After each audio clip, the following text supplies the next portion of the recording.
Salut tout le monde. Aujourd'hui, ce sera pour une petite analyse du combat entre Israël Adesanya et Dricus du Plessis. Ce sera un combat extrêmement important pour les deux combattants parce que je pense que c'est un combat qui va vraiment définir ou du moins redéfinir la carrière de ces deux. On saura si Israël Adesanya a ce qu'il faut pour redevenir champion et pour, en griffe, recapturer la hype qu'il avait avant ses combats face à Strickland et Pereira. Et pour Dricus du Plessis, on saura s'il mérite vraiment sa place parmi les grands. Parce qu'il y a beaucoup de personnes qui pensent en fait que déjà Strickland n'était pas un champion légitime.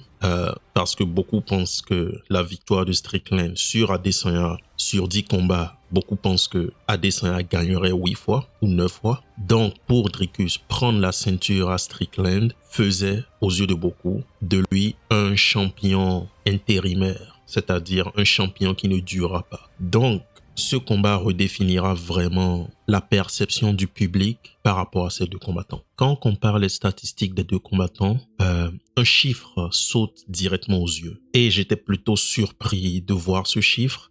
Et il s'agit en fait du nombre de coups mis par minute. Dricus du Plessis place en moyenne 6,49 coups par minute. Et je peux vous dire que ça, c'est très élevé. Contre 3,93 coups pour Israël Adesanya.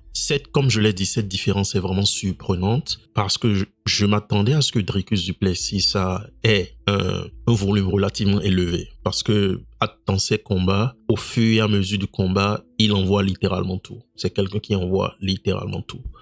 Donc, je m'attendais à ce qu'il ait un volume de coups beaucoup plus élevé que la moyenne, mais je ne m'attendais pas à pratiquement 7 coups par minute, ce qui est énorme.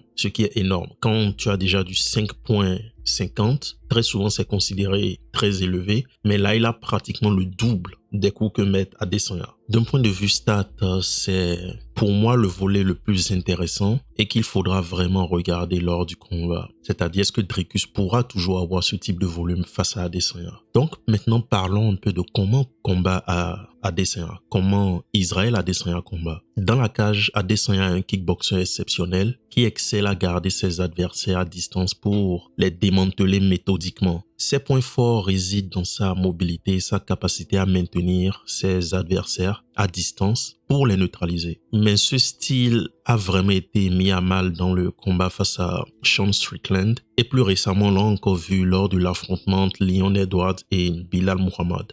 Lors du combat entre Adesanya et Strickland, la bataille s'est jouée sur le contrôle de l'espace, c'est-à-dire l'espace entre les deux combattants. Strickland a empêché Adesanya de combattre à distance, comme il en a l'habitude, grâce à une pression constante et une défense de boxe presque infranchissable. Et beaucoup de combattants en ont témoigné, la défense de boxe de Strickland est vraiment exceptionnelle. Adesanya avait du mal à garder Strickland à distance et ses kicks parce que Strickland avançait constamment et lui prenait tout cet espace. Cela a forcé Adesanya à combattre en reculant, ce qui a réduit considérablement son volume de frappe. Et c'est là que réside le plus gros problème d'Adesanya. Bien qu'il soit un bon kickboxer, sa boxe n'est pas assez agressive pour empêcher ses adversaires de lui mettre la pression. Et je pense même que c'est actuellement l'une des plus grosses pièces manquantes de l'arsenal d'Adesanya. Il devrait avoir une boxe beaucoup plus punitive pour les adversaires qui cherchent à se rapprocher de lui. Et je pense que ça lui demandera un changement de philosophie. Et je pense qu'il s'en est rendu compte parce que la dernière fois, il a fait une déclaration qui disait que quand il reviendra, ce sera pour prendre des têtes. Et je pense que c'est une bonne mentalité qu'il devrait avoir parce qu'il faudra qu'il se mette dans la philosophie qu'il faut punir ceux qui te mettent la pression. Et je pense que c'est cette philosophie l'aidera vraiment face à Dricus du Plessis.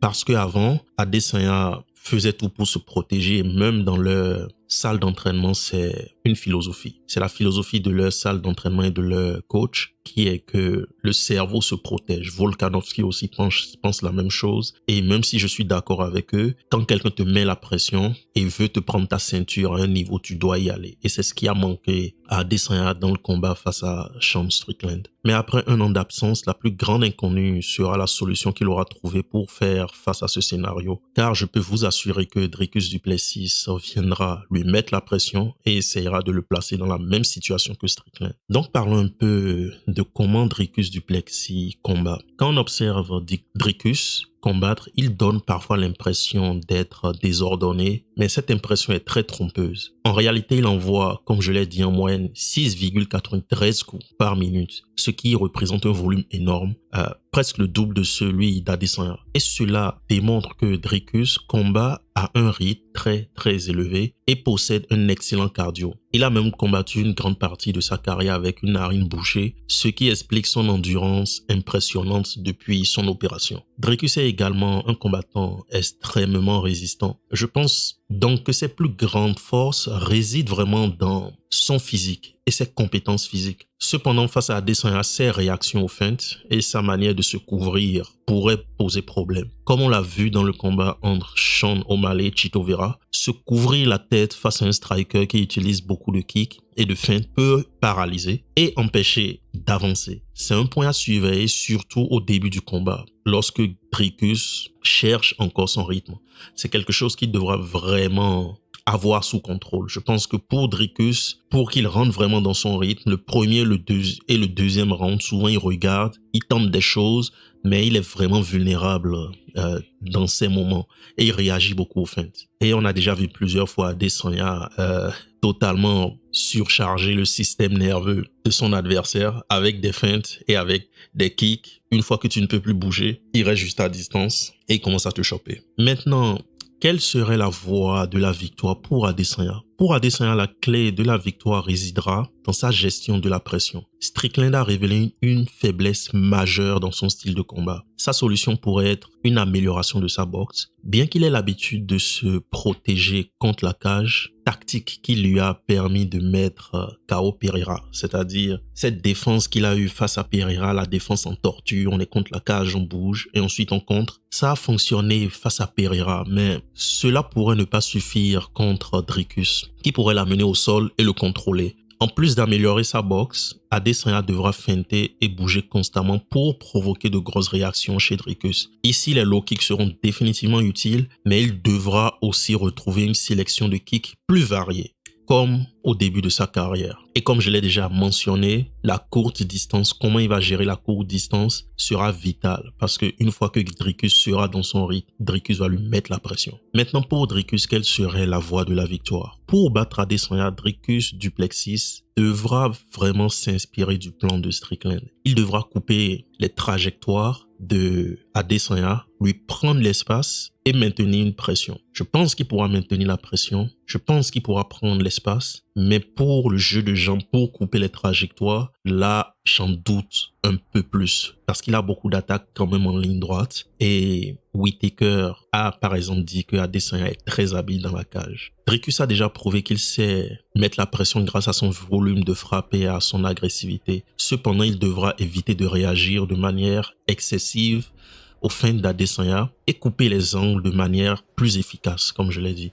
Courir en ligne droite ne suffira pas et pourrait être gros problème pour lui ici. Une autre pièce maîtresse de son arsenal devra être son grappling. Il devra tester la défense d'Adesanya au sol, notamment lorsque ce dernier sera proche de la cage. Mais quoi qu'il en soit, ce sera un combat à ne pas manquer. Un excellent combat et j'ai parlé au début des enjeux pour les deux combattants. Je suis hypé personnellement pour ce combat et je suis sûr qu'on va vraiment s'amuser. Si vous avez apprécié cette analyse, n'oubliez pas de liker, partager et de vous abonner à la chaîne. On se dit à la prochaine.